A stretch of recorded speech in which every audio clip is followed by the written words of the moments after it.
Yeah, don't worry about us talking to each other. I'm fine. Thank you. It's going to be harder to do if we can't hear each other.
Mike, Suzanne, can you it's hear me? Mike.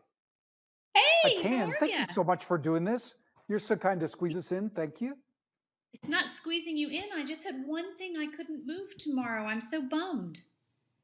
Oh, well, no, this is great. Really appreciate it. One thing I wanted to mention, just so they didn't throw you at the end, as you know, at the end of our newsletters, we like to do one fun thing. And Yeah, as my one fun thing question, is it all right for me to ask you what it was like to have your anniversary in captivity? absolutely. Okay, great. Absolutely. Well, thank you very much. And we're going to start by asking if the program is enough and the ramifications of governors saying one thing, the White House saying another. So thank you for doing this. Thank you, Mike. It's a hard time, isn't it? I mean, it's really crazy. You guys must be working like crazy. We are. Your team has proved to be so agile. One thing I can ask you is what it's been like to pivot your own organization because your people have really kept up. And like just as your members need you more than ever, like our audience is more hungry than ever. So thank you for helping to feed them. Anytime, anytime.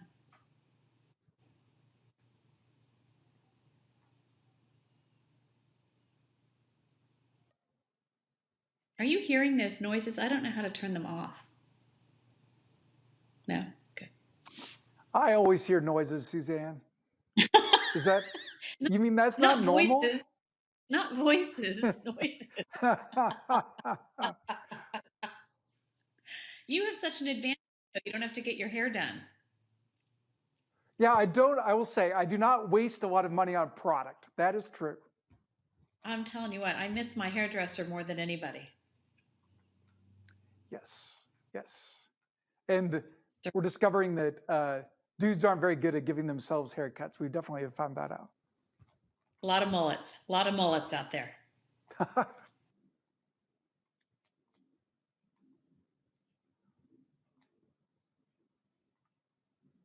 Great, Great. thank you.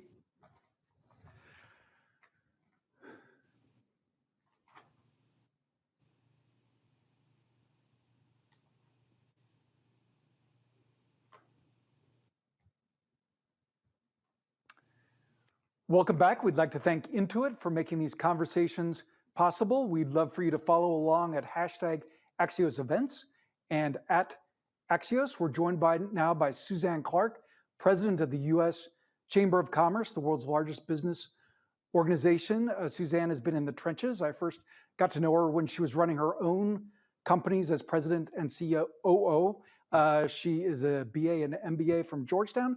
Madam President, welcome to Axios. Thank you, and Hoya Saxa. So, Suzanne, the Congress just replenished the money that is in the Payment Protection Fund to help small businesses stay in money. Is round two going to be enough? Well, it's a good question, Mike. We hear from small businesses across the country every day, and some of them are in tears. I mean, they just can't get over the impact on their family, on their communities, on their customers. And so we're glad Congress got this done, but no, it won't be enough. And given how hard this is done, they can't start working on the next round fast enough. And you spend all day talking to businesses of all sizes. And as you talk to small businesses, what's the most common thing you hear? What's the most common worry that they confide to you? I think first of all, it's just staying afloat. They know firsthand what a job means to a family, what a job means to a community, what a job means to health outcomes. And so they're very concerned. They worry about their support in the community of their little league teams and their philanthropy. So they're just very concerned about staying safe, keeping their employees safe, and frankly, just staying afloat. They're worried also about how they reopen in a way that's safe and sustainable. So, Suzanne, if these two rounds weren't enough, what is needed? Say Congress were to get started right away. How much would be enough? Well, first of all, I think they're going to have to do at least another 250 billion. But what's really going to be enough is we're going to have to reopen. We know we're free enterprise people, so we don't think this is going to be government aid and assistance forever. We've got to help people who are in real pain right now, and then we have to sensibly and safely reopen so that Americans have access to their paychecks again. And do you feel like America is on that road, or are you worried about the road we're on at the moment? Well, it's hard as a human not to be worried if you look at the scale of the public health crisis and the scale of the economic crisis. It's tragic, and so of course we're all worried. But I think as business owners and the business community, when you're worried, you get to work, and that's what makes the worry better. And getting to work means how do you phase in a gradual reopening based on geographies that are safer, industries that are safer, following the right guidelines so that you can really help. We know that this fell off a cliff very quickly when it closed down. As you reopen more slowly, we know demand comes back relatively quickly, and businesses want to be there to meet it. So I hear you saying that your members, your friends in business are pushing to reopen, are anxious to reopen. I think anxious about reopening too, right? I mean, Yes, what that we too. see Yes. at the chamber with the path forward and that we're looking at is that number one, the essential services have to be in place. You're going to have daycare in place and transit in place if anybody wants to get back to work. Two, you're going to have the right equipment. That's testing and tracing, but it's also PPE. Our employers going to need thermometers and masks and hand sanitizer and training on all of those things. And then third, there's the regulatory guidance. What does it mean? Are you following OSHA guidelines or CDC guidelines? And making all of that clear because they're also very concerned about the litigation risks. So this is an imperfect time. There's no playbook. And while businesses are anxious to reopen for their families and for their communities and for their employees, they want to make sure when they do it properly. That's interesting. What's the litigation risk that worries the business people you talk to?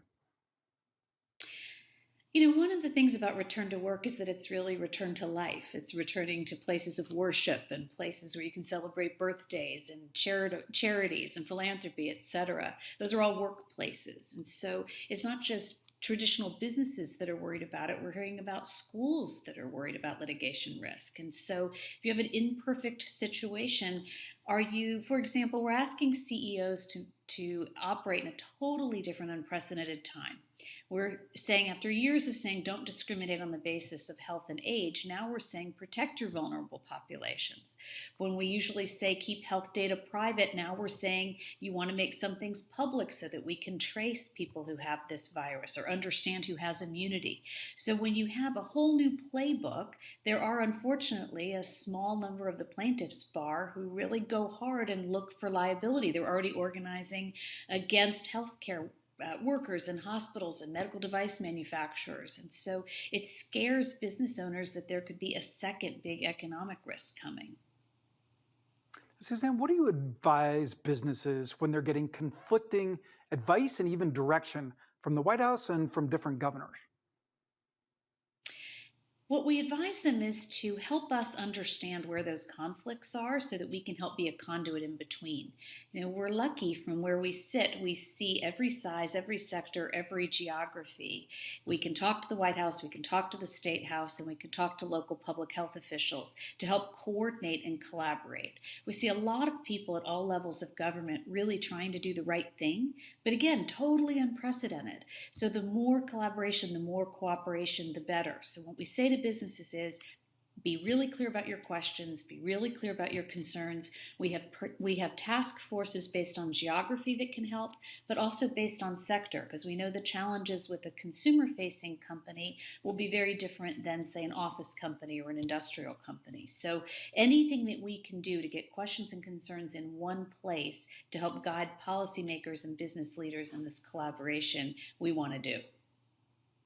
And even beyond sector, when you talk about the type of businesses, so you talk about high density businesses like a French bistro, right? Or an office business like the Chamber or a manufacturing business.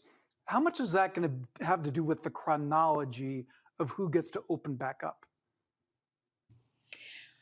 Well, again, I'm not an expert, and we'll listen to the public health experts about when to open back up. But I think if you think about the differences in how, we've already seen it. It's easier for some of our smaller stores to have guidelines and how they distance, and how they, you and I both spend time in Arlington, Virginia. We have that great small business Airwine that has figured out how to block out the space so that you can go and still give them some business, right? And yet, the bigger you are, the harder that's going to be. So, some of the guidelines based on size, but some, as you just pointed out, is going to be based on sector. And we know that some high density businesses are going to require more aid and a longer bridge to get back to good health because it's going to be a while before people are comfortable being in really big crowds. Now, Suzanne, we've gotten a viewer question from San Francisco. They say, what about the next generation of entrepreneurs? Somebody who's 20 to 45 wants to start a business. How do you tell them to start one now? What do you tell them? It's a great question and something I think we're all concerned about. How do we make sure that this doesn't kill risk taking for a generation? I think the first thing that we can do is keep as many small businesses afloat as possible so that there are positive stories coming out of the other side of this. Then, when we get through to the other side, there's going to be a time for learning. What did different countries and cities do to help their entrepreneurs? What worked and what didn't in that? And I think big companies will continue to incubate, fund, and look for entrepreneurs who are really trying to do the right thing, take a risk, start a business. So we're hopeful. I also think come through quickly. We know there's pent up demand. We know it ends. Unlike most financial crises, we know when this ends, and it's when we can get back out of our house. So the hope is you do it fast enough that the entrepreneurs have good stories to tell at the other side, and that we come together, government, nonprofits, academia, venture capital, et cetera, help that next gen. And Suzanne, as we say goodbye, as you know, we always end our Axios newsletters with one fun thing. So we like to ask our newsmakers one fun thing. And I understand that you celebrated your wedding anniversary in captivity. We celebrated our 15th wedding anniversary in captivity. Our daughter made us a big sign, took some outside flowers indoors. We helped a small business with some business and got takeout. And I will say, we treated ourselves and left the kitchen and went to the dining room. So we went out to dinner that night, Mike. A big night. Happy anniversary. And Suzanne Clark, thank you for joining Axios. Thank you, Mike.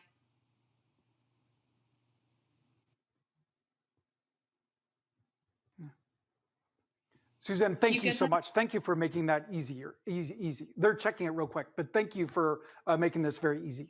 That was fun. Sure. I And hope it was the stuff. the litigation, I had not heard the litigation issue. That's very interesting. Yeah, we'd love to talk to you more about it. If people are, we've heard from schools that are afraid.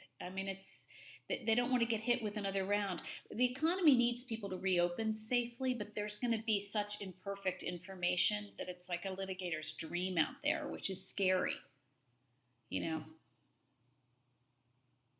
And by imperfect information, about to make decisions on, or I think we're going to have imperfect information generally for a while, right? We're going to go back before there's complete testing.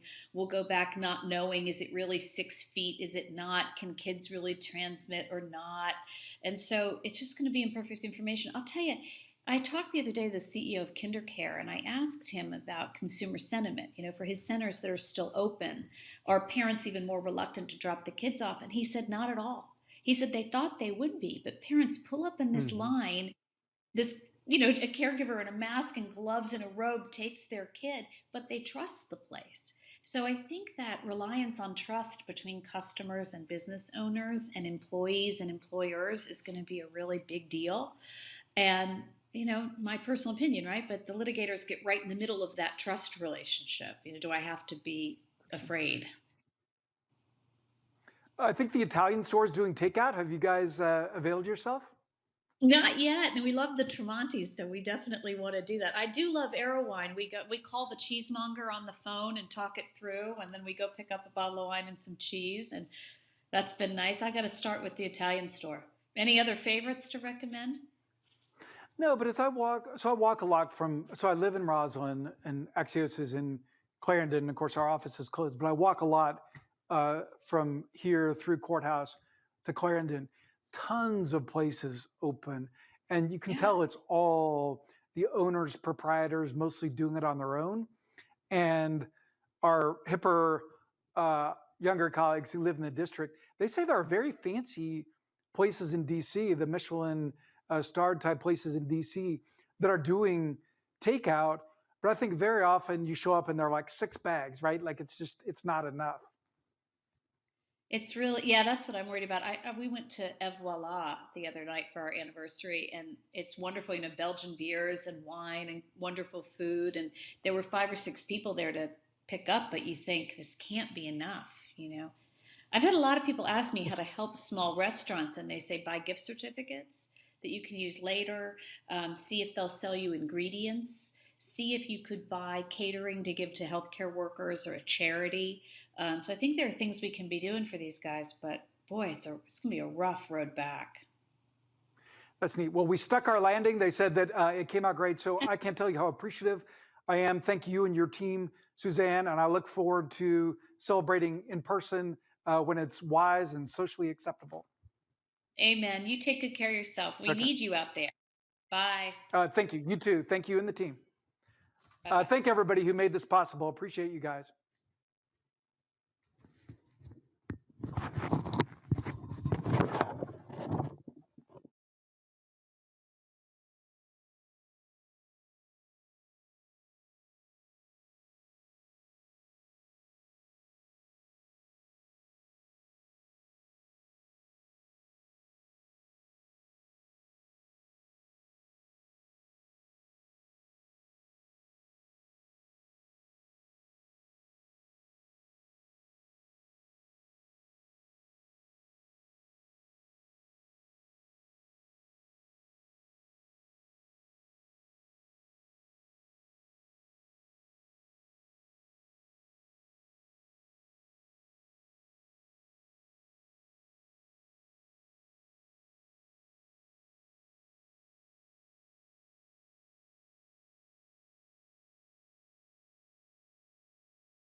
this is just the beginning.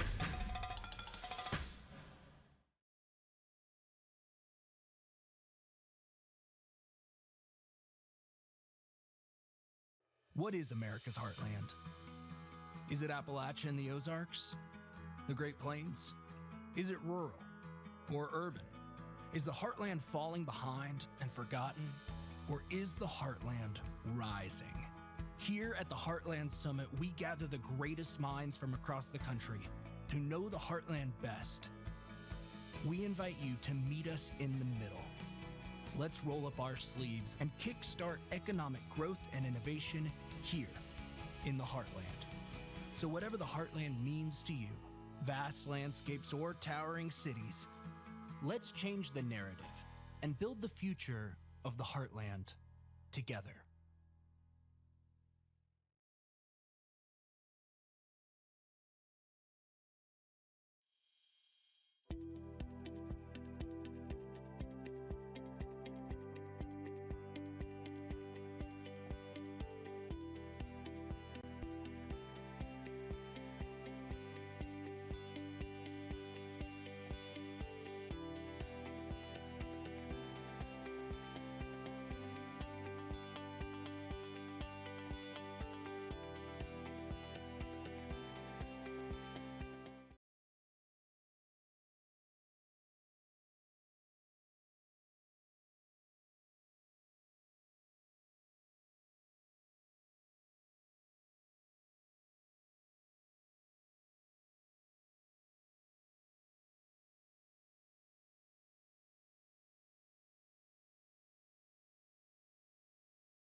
refreshed it. Oh, I see something.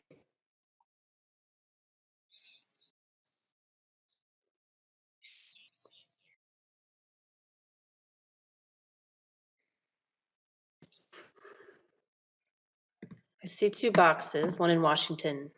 Oh, I see blur me.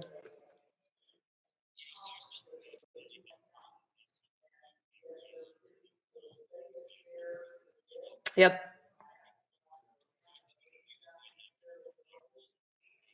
Okay.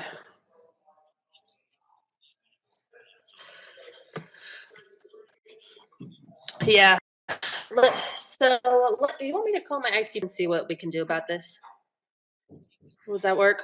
Okay. So you think it's, tell me the exact language you use, because I'm not an IT person. You think it's a firewall problem?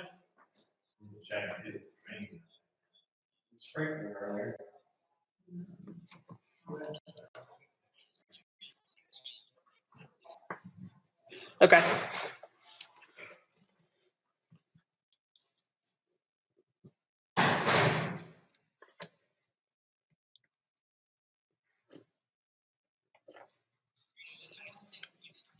Okay.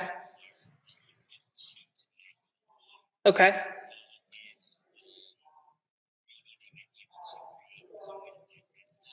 Okay.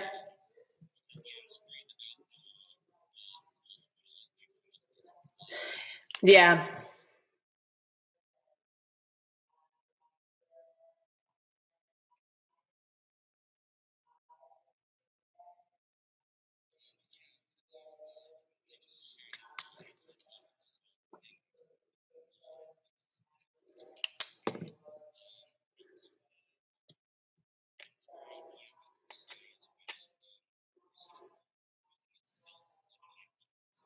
Okay. And she would just have to hold it. Oh, no, I have a stand we could use.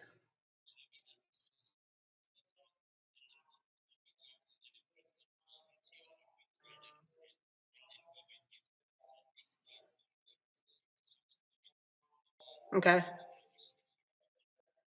Okay. So I'll start with our IT people and see if we can bypass this. And then if that doesn't work, we'll move to iPhone. Does that work?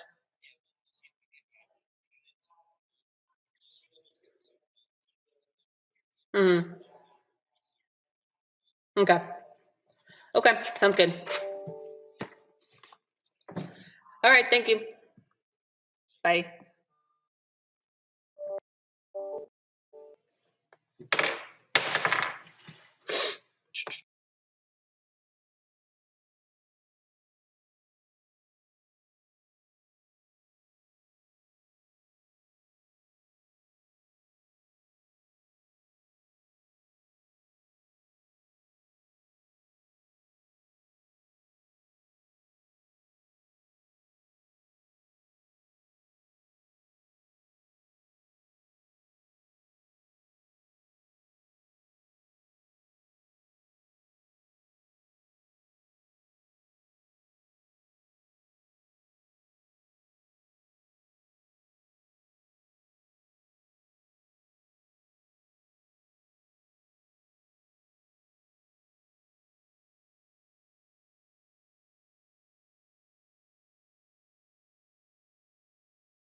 Our daughter made us a big sign, took some outside flowers indoors.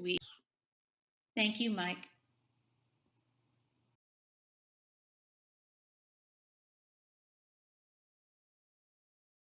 And I will say, we treated ourselves and left the kitchen and went to the dining room. So we went out to dinner that night, Mike. A big night. Happy anniversary. And Suzanne Clark, thank you for joining Axios. Thank you, Mike.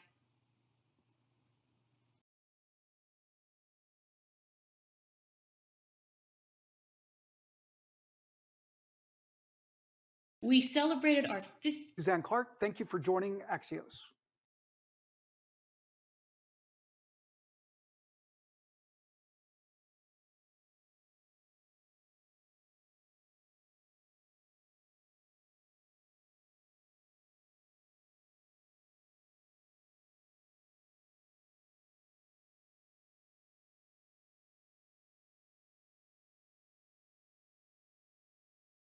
Are you hearing those noises? I don't know how to turn them off. No? Okay. I always hear noises, Suzanne. Is that, you mean that's not No, normal? The money owned largest business organization. Suzanne has been in the trenches. I first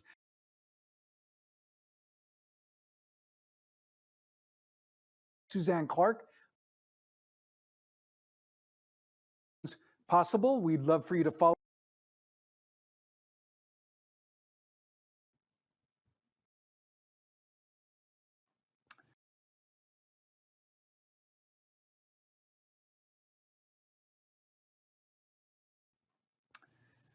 Welcome back. We'd like to thank Intuit for making these conversations possible. We'd love for you to follow along at hashtag Axios events and at Axios. We're joined now by Suzanne Clark, president of the U.S. Chamber of Commerce, the world's largest business organization. Suzanne has been in the trenches. I first got to know her when she was running her own companies as president and COO. She is a BA and MBA from Georgetown. Madam President, welcome to Axios. thank you, and Hoya Saxa. So, Suzanne, the Congress just replenished the money that is in the Payment Protection Fund to help small businesses stay in money. Is round two going to be enough?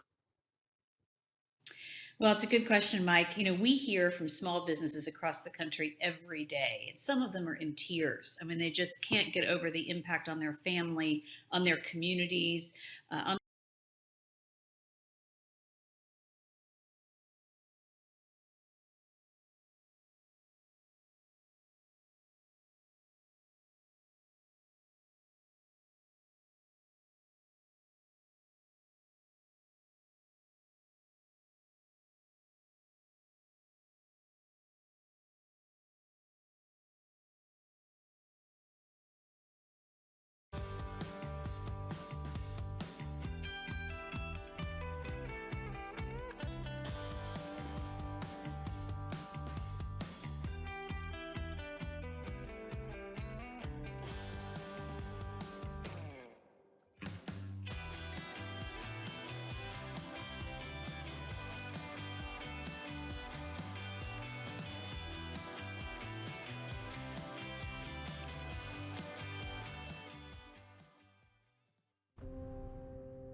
This is just the beginning.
Welcome.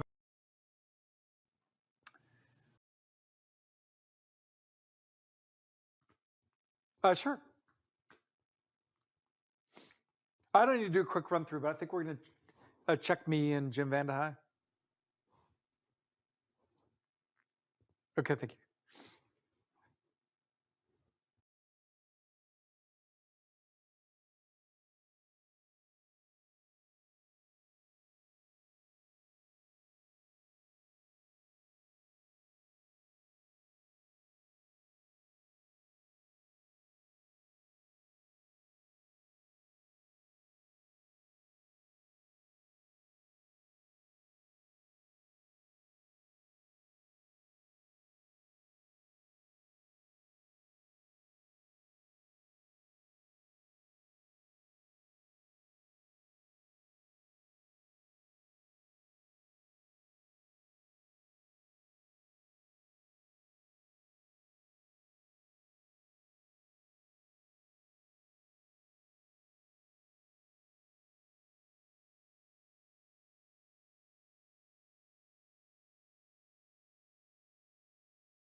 Yeah.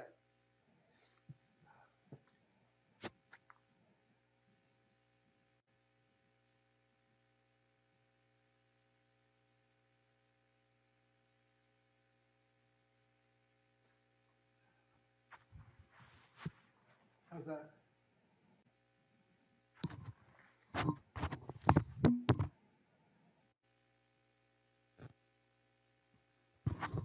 How's that?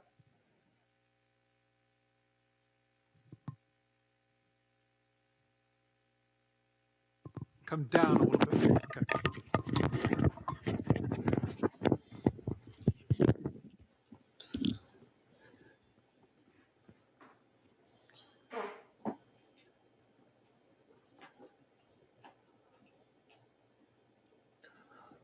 Okay.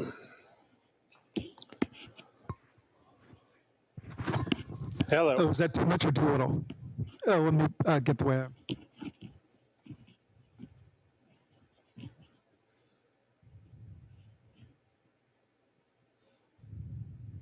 Okay, thank you.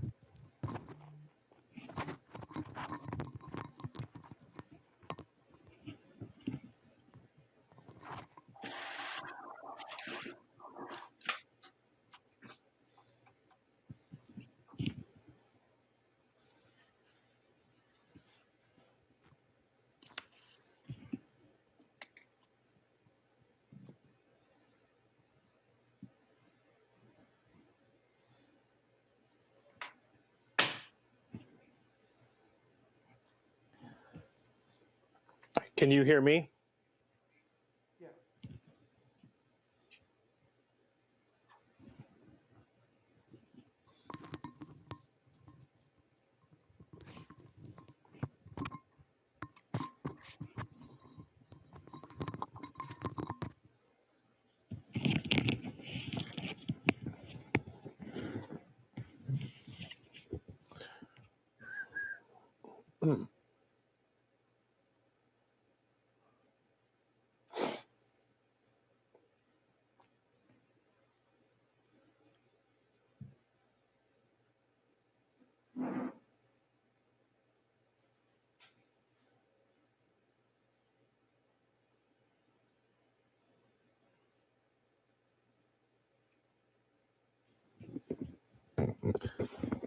Um,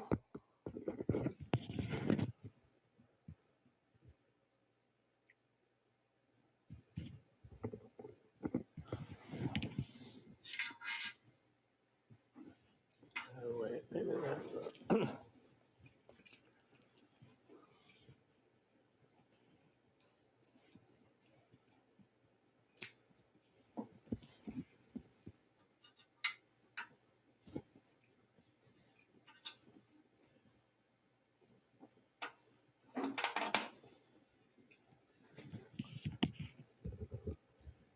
Is that better?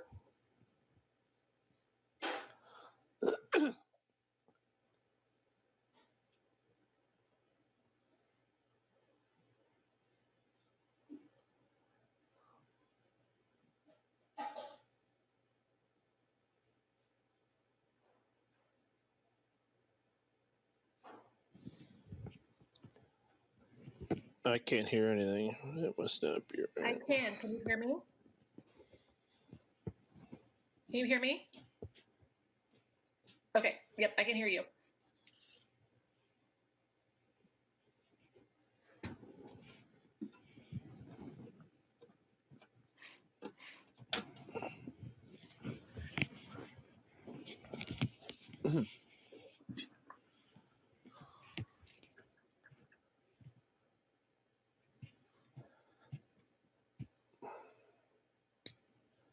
I can hear you fine. Yep.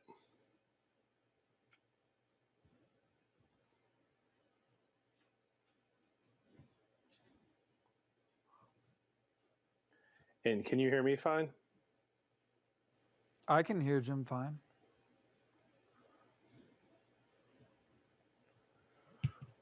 I'm hearing everybody. Yep.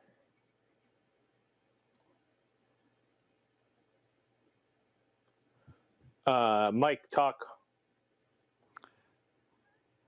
This is Mike at Axios 12345.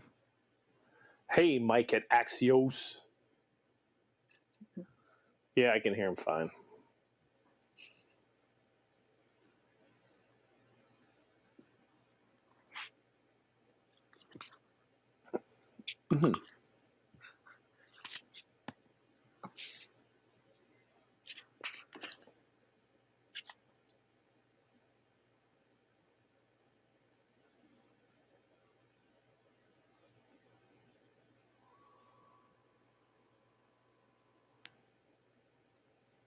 I think we're happy as clams. Thank you for doing this. Check looks great.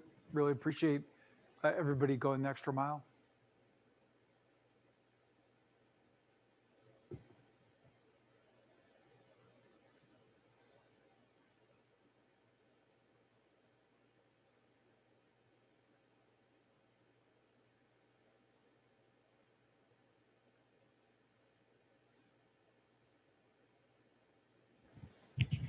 All right.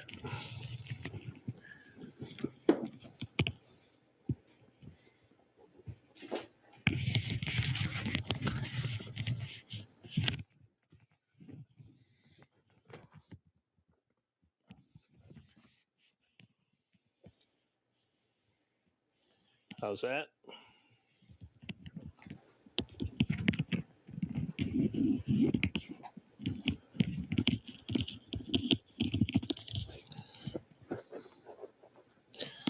Pile of freaking mess here. How's that? All right.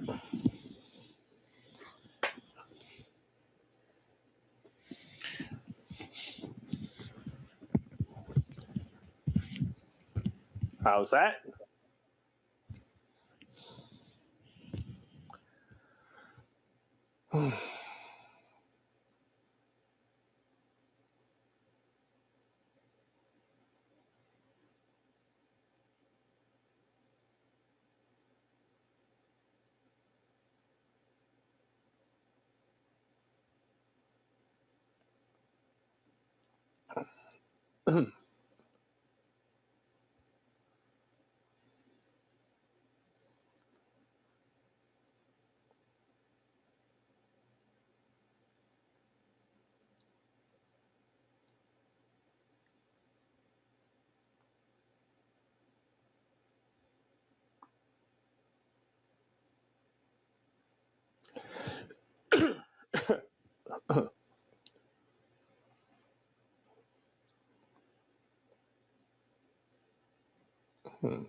Hey, James.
Nope.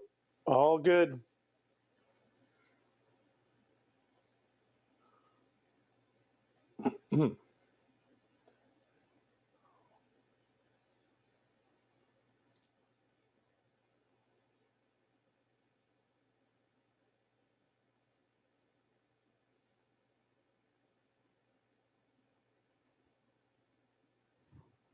Great. Thank you. Great. Thank you. Perfect. Thanks to everybody. Really appreciate this. See you tomorrow.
Okay.